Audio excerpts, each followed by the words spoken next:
ultimately I know who I am. I have a great support system with my parents, my brother and sister, my best friends, and ultimately also my fiance.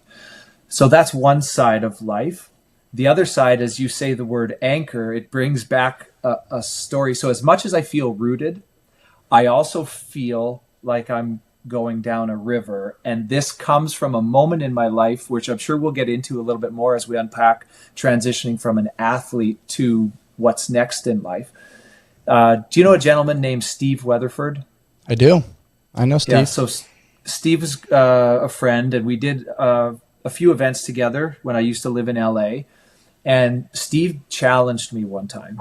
And he goes, Brooks, I have a challenge for you. Because he was a former athlete. He was an NFL kicker, Super Bowl champion. For anybody that doesn't know, Steve's a wonderful man, does a lot in the inspiration and fitness space now as well. Mm-hmm. And he had crossed from athlete to next life before I had. So he had already crossed this bridge. And he goes, Brooks, I have a challenge for you. He goes, right now I see you as a boat in a river with an anchor down. And you're trying to fight the river. And my challenge for you is to pull your anchor and let the river of life take you where it may. Mm-hmm. And Bryce, my first response was like, F you, Steve.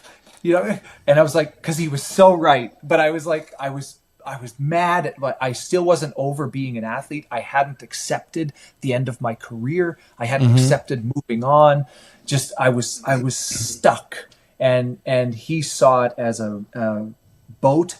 He saw me as a boat anchored in a river. And he's like, you just got to pull the anchor and let the current of life just take you. Wow. And I feel like you've done that. Yeah. I feel like I've done that. And so, yes, you still have your identity of who you are as a human being, but also open yourself up to the unknown and where the world is going to take you, and not just planning every single step along the way, but being open to spontaneity, opportunity, curiosity, just discovery, just anything, while still maintaining who you are. Dude, that is beautiful. Steve nailed it. Yeah, Steve nailed that for sure. Because, dude, I fought that for so long. I mean, my last time competing really was 2019. The last time at the games was 2018. Last time competing was 2019.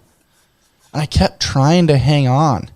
And it's like the body was not really responding like it used to. My performance was not near the incredible feats that people are doing now with how much they lift and how fast they're operating in certain workouts. Like, huge shout out to the CrossFitters out there. Like, that sport is just it's brutal, man, and they're impressive. But dude, I kept trying so hard. I was like, life was telling me to pull the anchor up. And I was like, no, I'm in this environment. I'm going to put the anchor deeper. I'm going to wedge it between rocks. It's like, it's so funny because you don't really know what you don't know at the time. And it sounds like cliche of like, if you always do what you've always done, you'll always be what you've always been. You're like, yeah, I'm trying to evolve, but I keep doing the same shit over and over again. And I can't, the boat's not moving. Why is the boat not moving? And you're like, the boat's not moving because of me. Yeah. And it's like a painful, like, you got to swallow the pill for a second, look yourself in the mirror. And it's not until you accept the fact that you have to let go a little bit. You have to surrender. And confidence is not like, I know what to do and I know how to figure it out. It's whatever happens, I have the confidence that I can ask for help. I have the confidence that we'll figure it out when we get there. And we're going to make humor the default emotion. We're not going to get mad if the boat flips or something happens. Like, if we fall, we're going to like make it fun and we'll figure it out. We'll turn it into a great freaking memory and maybe try to catch some fish while we're at it. Yeah. Dude, but can I unpack that for a second? Because what you said was so spot on. I resonate very much with it. I also think the reason that was a difficult stage for you was a difficult stage for me, anybody else that crosses from one career into a potential next or an unknown, the attributes that made you exceptional are now the shadows are showing up in a shadow side, right? When life got hard, when training got hard, when workouts got hard, you pushed back. You didn't just accept it. You pushed back. You're like, no, I'm in. I'll dig in. I'll root in right here. And I will push back and I will overcome and I will succeed. Now, when life throws you something that you can't, like when now all of a sudden you're in a transition in life, you go to the same characteristics you've had. That shows up, but now it prevents you from moving further in life. And I only discovered this myself. The things that were my best attributes as an athlete hurt me for a brief time until in my transition from athlete to, we call it first retirement as athletes, in my transition from first retirement to my next career. The things that were my best attributes really stood in my way in that transition period until I understood that. Like I had a 9-month period after I had retired where I didn't say I retired, I was released. General manager said, we're sending you to the minors. We got to see if 2 kids can play. And I'm like, Rob, you know I can play. I'm a 35-year-old man. You know I can play. I've been in this league for 13 years. You know I can play. And he goes, I know. We got to see if 2 kids can play. And then just contract just went like that. So I didn't say I retired. The next 9 months, I didn't mentally retire. I didn't physically retire. I'm like, I'm going to push back at this because any time in my career I had been challenged, I had pushed back. Same with you. Same with anybody who's competitive. But then it comes to a circumstance in life where the pushback isn't the actual answer. It's the release. It's the acceptance. It's the understanding and the composure. And for some of us, it takes longer. Guilty. For Dude, some of us, it takes I really a long appreciate time you to sharing that. understand. Yeah, You know, sometimes it takes a long time. It took me almost 3 years, man. Yeah. And it was partially because like my place of training was also my place of employment. So it's like having that within arm's reach. I'm like, well, I think I can go do that. I can go play. And like every now and then, 1 out of 7 or 10 workouts, it's like you get a couple of the young bucks and you're like, I still got it. And then all of a sudden you get home and you're like limping for 5 days. You're like, that wasn't smart. I shouldn't have done that. And it's funny because what I'm hearing from you, Brooks, which is so spot on, is how you go from A to B is not necessarily how you go from B to C. Oh, it's so different. And it's interesting because, like to echo what both of us is saying, as an athlete, self-reliance is everything. I leave my emotions at the door. I walk in and I go to work. My job's to put the ball in a hoop. My job is to communicate, show up on time, give my best effort. If something didn't go that way, like I could just put in more reps. Like it's a game of numbers and probability. I could put in more reps. I can practice my mechanics. I can get my legs really tired and then perform in a very fatigued state where it becomes unconscious competence, where you're able to do the thing with your eyes closed in the midst of extreme adversity. Doesn't matter what's happening in your personal life, the crowd, like they pay you to do a thing, you're going to do the thing. And eventually it gets to the point in the next chapter where you're like, wow, I have the desire to have a wife and to grow a business and all these things. Like if I don't draw appropriate boundaries and I don't manage my obsessive compulsive work ethic and I don't let things breathe, then inevitably it's constant chaos. And the analogy that I would give, which I learned from Laird Hamilton early on in the podcast journey when I went up and spent some time with him, is he saw me fighting the dumbbells in the water to try to like really persevere the way I did in CrossFit. And he was like, Bryce, like when you're in the water and you're fighting, it's bubbles everywhere, it's splashing, it's chaos. He's like, your eyes and your nervous system get no clarity. But when you surrender to the movement and optimize your biomechanics and you seek flow over resilience and over forcing, inevitably the movement pattern gets easier. And I was just like, dang, the same way Steve Weatherford hit it for you, like Laird hit the nail on the head for me, where I was like, whoa, you want me to surrender and not fight? I've never done that, and it's never worked for me before. How am I supposed to create compliance now, dude? Yeah, you lean on, like, especially in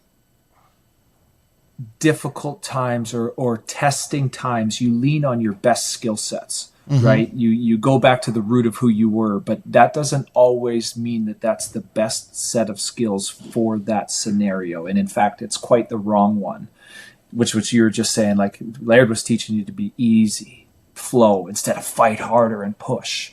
And that's what I went through too in my first retirement. I'm like, I'm going to push hard. I'm going to outtrain this feeling of like failure or being released. You didn't release me. You did like, I'm like, oh, it took 9 months and it was a black hole for 9 months. And then it's like, oh, I got to be a little more gentle. I got to figure something else. I got to release this beast. Steve, isn't it fun? Like Laird pegged you, Steve pegged me. When somebody just pokes you right in the chest with a comment and you're like, oh, wow, who you got. And you know what's so funny is like when they got me good, my stubborn ass still didn't. I kept fighting. And you know where he got me? He put me in the cold tub. And I sort of did the cold tub, like, you know, in athletics to manage inflammation for old school research and all the things they used to say and like, you know, the rehab facilities and whatnot. But Laird was like, we did sauna and we were like screwing around in there with the assault bike and oven mitts and all kinds of things early on, just being like innovative kids, like trying to figure it out while we're like burning our inner thighs on the metal of the bike and whatever. And he's like, get your ass in there. And like, I get my ass in there and like, I'm like freaking out. And like, I know all the optimizers and biohackers are talking about, you know, this, that, and the other, all the benefits of cold plunge. For me, dude, it was just like surrender, man. Like you have your breath. You can't fight the ice. You can't like do all these things to try to get this huge win in the cold. You just have to be. Yeah. And then a few years later, I end up crossing paths with Deepak Chopra. And he looks at me and he's like, Bryce, you're a human doing. Like you always want to do. You always want to perform and pursue. He's like, but we're human beings. Do you know how to just be with yourself? That flipped the switch again for me where I was like, whoa, I don't actually like my own company. I'm always distracted with workouts or a phone or music or something. And like, that's why I loved when you talked about going on the boat in silence, taking the dog for a walk, getting in the mountain in silence. And it wasn't until years later where I like kind of tapped into my feminine a little bit. I was like overly masculine, like everything was right angles, like force everything. I get you. It wasn't working anymore. And eventually it was just like, you know what? Being and working in is just as important as working out. But I was like, I've never done this before. So I have to surrender to being a white belt and a rookie in this space. And it was the greatest transformation I've ever experienced. Welcome to just being a human, right? Like there's no perfect human. There's nobody that's nailed it. There's just like, we're all trying to figure it out. And life is such a journey. That's the beauty of it. Like life is such a journey. Reflection is a powerful tool. Having support system and people around you. Somebody, you know, your encounter with Deepak Chopra, just having him see you in a certain way. Gifts are just endless, right? And credit to you for receiving them. I think people really end up struggling if they aren't really end up struggling in perpetuity potentially if they aren't receptive or aren't receiving of something that challenges their norm. And you can bring that set of skills. You still, undoubtedly, Bryce, you still have you want to tap into it for a second, you can tap into that alpha, that like super powerful version of you. But you don't have to live there. You don't have to apply it to every single thing you do. You can soften. And I've learned that, like with my daughter, with my fiance. I still want, there's times in the gym where I still want to test myself. I still want to know that I'm sharp. I still want to know that I'm about it, right? If I want to be, but I don't have to live there.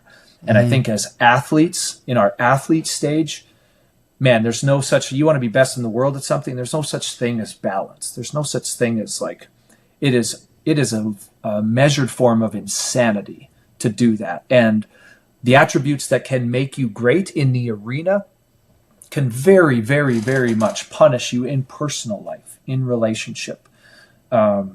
So it's just it's a balance of like, when does this, and then I think as we get older, we get a little more composure and we look at the assets that we have or characteristics that we possess as tools to apply to a certain job, and then stop using that tool for a second, then apply this other one here and then here. And we're able to turn off and on rather than living just one way. And I think when we're younger, we're wired. When I was younger, man, I was just wired one way. I got the nickname Brow Down Brooksy from my teammates. because we were here to win. I wanted to win I wanted to win multiple Stanley Cups. That's the only reason I'm here, is to win. And I need you, and I need you, and I need you. And if I see you slacking, I'm going to call you on it. We're going to push, and we're going to work, and it's going to be every day. And it was in November. The hockey season runs October to April, and then playoffs are after that. And it was in November, not even 2 months into the season. My coach called me into the office one day, and he goes, Brooks, you got to lighten up. You're not going to have any friends by Christmas. My coach told me that. And I was like, I was just wired one way. And I was just like, oh, I got to know when to turn it on and then soften. And but how do you walk that line with also wanting to win a championship? Totally. Right. And so, I had to learn when to apply a tool and when to back off, and then when to ramp up the intensity and when to back off, and still am.